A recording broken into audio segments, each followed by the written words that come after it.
Good afternoon. How are you? Good. All right, you came in and sold me something before, didn't you? I did, as a matter of fact. The World War II Morse code machine. Oh, okay. What do you got for me this time? Well, I think what I have here is a 1836 artillery foot soldier's sword. Okay. I wouldn't clean my toenails with this. I came down here today to sell my 1836 artillery soldier sword. I actually got it at a garage sale. Paid $75 for it. And as close as I could find, the value of it, somewhere around $600, $700, $800. So why do you think it's from 1836? Well, it says 1836 on it. Okay. Yeah, damn, it does. To have something from the 1830s, U.S. military is really cool because it was a really, really small military. We're not at war with anybody. States have their militias. We didn't really need a large army. When people think of swords from the 1830s, they think of really elaborately engraved, curved blades from the cavalry. But those were mostly for officers, and usually only on the parade ground. This sword was for the enlisted man. So what do you want to do with it? Well, what I'd like to do is sell this to you. Okay.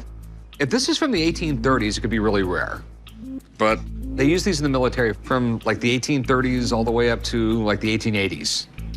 I mean, this is my problem. I don't know if this 1836 is the model number, or I don't know if this was the year it was made, or I don't know if someone put that 1836 there.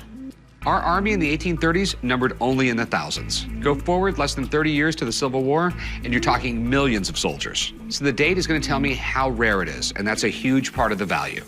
I got a good idea of the price, but I have to make sure it is what I think it is. So let me call someone, get them down here, have them look at this thing. If everything checks out, we can do business. Great. I'm glad to see the expert come in because it'll give all of us an opportunity to know whether or not this is really authentic. How you doing? Mark, how's it going? Doing all right. The guys normally call me down when they've got an historical artifact that they want a little bit more information on. So what do we have? We have an artillery sword and a scabbard. Well, it's a nice find, I can tell you that. It is a foot artillery sword. It wasn't a particularly good sword in battle. What most of these were used for was to clear brush when you were moving artillery pieces around. In 1836, we were a very small country. We hadn't yet gone from one coast to the other. We didn't issue a lot of swords, guns, or anything because we didn't need to. So what are your concerns? I know they had these things for years, but I want you to give me a date on it. The nice thing here is that this is the original type of scabbard. The buckle is an 1836 buckle. You can just barely make out right under the date, there's a JM, and that's the inspector's mark. Okay. That's the inspector that the military had who was checking each one of these. The date on it, 1836, is the manufacture date. This is all correct. Even though the condition is terrible, unfortunately. But this is a complete setup. Excellent. Good for me. Thank you very much, Mark. I appreciate that. You're the best, man. All righty. I was very relieved to find out that it was real. It just means more money in my pocket.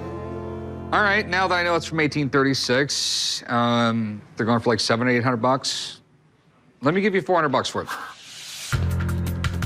I think for $400, I'd probably put it up on the mantle. How about $600? We got some condition issues. How about $450? It's pretty rare. I'd feel a lot better about $500. All right, $500. $500 it is. Thank you. Well, we did end up on $500.